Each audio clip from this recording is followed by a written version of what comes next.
पटना के बांकीपुर विधानसभा उपचुनाव की सरगर्मी तेज हो गई है। इसके लिए आज से नामांकन की प्रक्रिया शुरू हो जाएगी, जो 13 तारीख तक होगा। 14 तारीख को नामांकन पत्र की जांच और 30 जुलाई को वोटिंग, वहीं 3 अगस्त को मतगणना होगी। इस बीच कल जनसुराज पार्टी ने बांकीपुर सीट से प्रशांत किशोर के चुनावी मैदान में उतरने का ऐलान कर दिया है। पीके 11 जुलाई को नामांकन दाखिल करेंगे। पीके ने कहा है कि बांकीपुर उपचुनाव का रिजल्ट बताएगा कि सम्राट चौधरी और बीजेपी को जनता पसंद कर रही है या नहीं। वहीं बीजेपी कोर कमेटी ने भी आलाकमान को 5 नाम भेजने का फैसला लिया है। प्रदेश अध्यक्ष 5 संभावित उम्मीदवारों का नाम लेकर दिल्ली जाएंगे। नक्षत्र न्यूज को मिली जानकारी के अनुसार इन 5 नाम में अजय आलोक, ऋतुराज सिन्हा, आशीष सिंह, दिलीप घोष के साथ एक महिला का नाम भी सामने आ रहा है। इस खबर पर अधिक जानकारी के लिए हमारे साथ बिहार स्टेट हेड मरगू आलम लाइव जुड़े हुए हैं। मरगू, बड़ी खबर, बांकीपुर विधानसभा का उपचुनाव होना है। अब इसको लेकर के एक और जहां जनसुराज के सूत्रधार प्रशांत किशोर खुद मैदान में खड़े हैं, तो वहीं नितिन नवीन की प्रतिष्ठा का ये सीट किसके खाते में जाएगा?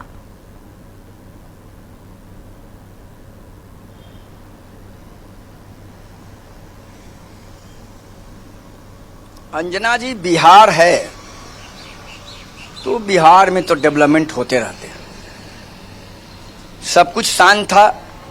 बांकीपुर विधानसभा उपचुनाव की घोषणा हुई, प्रशांत किशोर कूद गए।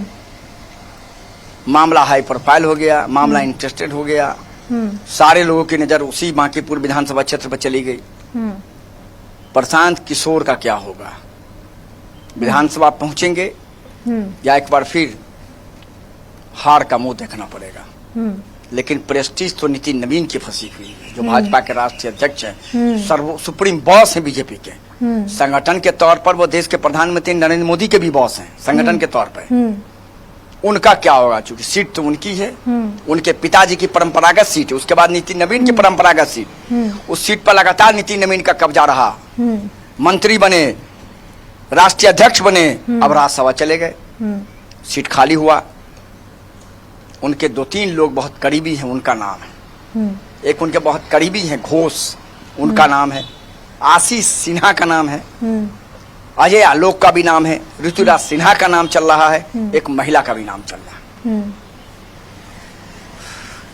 लेकिन हमारे सूत्र ने ये हमारी जानकारी दी है कि वही व्यक्ति उम्मीदवार होगा जो व्यक्ति नितिन नवीन का सबसे भरोसेमंद होगा। क्योंकि हाई आला कमान का मतलब देश के प्रधानमंत्री और देश के गृह मंत्री, जो 2 प्रमुख बीजेपी के बड़े सर्वोच्च नेता हैं, उन दोनों ने नितिन नवीन को यह मैसेज कर दिया है कि आपका जो सबसे विश्वासी होगा वही होगा। तब देखना है उम्मीदवार कौन होगा। कि उम्मीदवार कोई भी होगा, पर्दे के पीछे से चुनाव तो नितिन नवीन ही लड़ेंगे। बीजेपी के मुख्यमंत्री हैं, प्रेस्टीज पूरी वहां है। सम्राट चौधरी भी फील्ड में रहेंगे, क्योंकि सम्राट चौधरी के सरकार के 100 दिन का लेखा जोखा भी होगा, प्रशांत किशोर ने कल कहा। इधर प्रशांत किशोर की प्रेस्टीज है, इधर महागठबंधन क्या करता है ये भी देखना होगा। तो मामला तो बहुत हाई प्रोफाइल हो गया अंजना। और आज से नामांकन की प्रक्रिया शुरू हो गई है। आज से 13 तारीख तक नामांकन होगा। 14 को नामांकन पत्रों की जांच होगी। 16 तारीख तक नामांकन वापस लिए जाएंगे। 30 जुलाई को मतदान होगा। 3 अगस्त को मतगणना होगी। तो अब सवाल है, नितिन नवीन, प्रशांत किशोर, सम्राट चौधरी, महागठबंधन, चारों की प्रेस्टीज यहाँ फंस गई है। उम्मीदवार कौन होगा ये पहले देखना होगा। हालांकि प्रशांत किशोर का चुनाव प्रचार 1 से 2 दिन में शुरू होने वाला है। अब देखना यह है कि प्रशांत किशोर विधायक बनकर पहुंचते हैं विधानसभा, या एक बार फिर उन्हें हार का मुंह देखना पड़ता है। नितिन नवीन की प्रेस्टीज रहती है या नितिन नवीन की प्रेस्टीज में कोई साख में कह सकते हैं बट्टा लग पाता है। सम्राट चौधरी की प्रेस्टीज की बात है, चूंकि उन्हीं के नेतृत्व में सरकार है, बीजेपी का मुख्यमंत्री है, 100 दिन पूरे हो जाएंगे। एक और जहां देखा जा रहा है कि ये नितिन नवीन का परंपरागत सीट रह चुका है, तो अब सम्राट के लिए कितना बड़ा चुनौती होगा कि नितिन नवीन के गढ़ में सेंध लगाना? बड़ा चुनौती होगा। वो क्या सेंध लगाएंगे अंजना? उनके सेंध लगाने की बात नहीं है, वो थोड़ी सेल लगाएंगे। उनकी भी प्रेस्टीज है, नितिन नवीन के प्रेस्टीज, दोनों की प्रेस्टीज फंसी हुई है। क्योंकि अगर चुनाव बीजेपी हारती है तो इसका मतलब है कि बांकीपुर की जनता ने सम्राट चौधरी को स्वीकार नहीं किया। जो जो कल नीति प्रशांत किशोर ने भी कहा, अगर सेंध वहां लग गया, और देखिए हम आपको कल ही से करेंगे, त्रिकोणीय लड़ाई है। त्रिकोणीय लड़ाई सबसे खतरनाक होता है। आप देखेंगे कई जगह त्रिकोणीय लड़ाई हुई, जो व्यक्ति पता चला कि 3 नंबर पर रहने वाला है, चुनाव शुरू होने से पहले वो व्यक्ति चुनाव जीत करके चला गया, क्योंकि वोट का बंटवारा इस तरीके से हुआ कि चुनाव जीत करके वो व्यक्ति चला जाता है। तो इसीलिए त्रिकोणीय लड़ाई है, कुछ भी संभव है, कुछ भी हो सकता है। नितिन नवीन को एक वैसे व्यक्ति को टिकट देना पड़ेगा जो उस इलाके में कार्यकर्ताओं का बिल्कुल समर्थन प्राप्त हो, क्योंकि प्रशांत किशोर आ गए,